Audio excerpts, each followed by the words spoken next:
Years pass after Evans's father's death, but the strange blackouts continue to follow Evan throughout his childhood. About 6 years later, another disturbing incident happens. One afternoon, Evan and his friends go into the woods together. Tommy decides to scare their quiet friend Lenny with a cruel prank by showing him what looks like a dead body lying on the ground. The prank terrifies Lenny. During that moment, Evan suddenly experiences another blackout.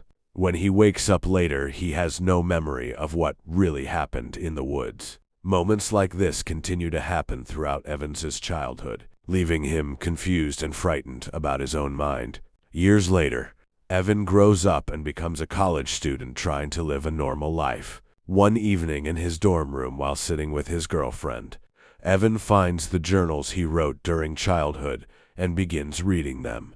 But as he reads the pages, something impossible happens. Suddenly, Evan feels himself being pulled back into the past. He's no longer just remembering those moments, he's actually there again, living them. At first, Evan is confused and terrified, but then he realizes something unbelievable. He can change what happens in those memories. The first moment he decides to change is the disturbing incident in the woods with Lenny. This time when Evan returns to that moment. In the past, he stops the prank before it happens and protects Lenny from the trauma. At first, Evan believes he has finally fixed one painful moment from his childhood. But when he returns to the present, everything around him is completely different. Years have passed, and Evan begins searching for Kayla to see how her life turned out. When he finally finds her, she is working in a small restaurant. But something about her life feels wrong.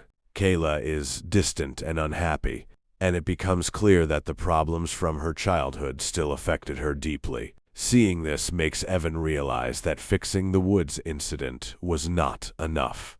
Evan decides to go back again, this time to a childhood moment inside Kaylee's house when her father forced the children to participate in disturbing videos. When Evan returns to that moment, he confronts Kaylee's father and threatens him, forcing him to stop what he was doing. After changing that moment, Evan returns to the present again. This time, the future is completely different. Kaylee's life has improved, and now she and Evan are actually in a relationship. For the first time, it seems like everything finally worked. But the happiness does not last long. Soon, Evan discovers that Kaylee's brother, Tommy, has grown up into an extremely violent and unstable person. One day, Tommy suddenly confronts Evan and brutally attacks him. The situation becomes dangerous, and Evan accidentally kills Tommy.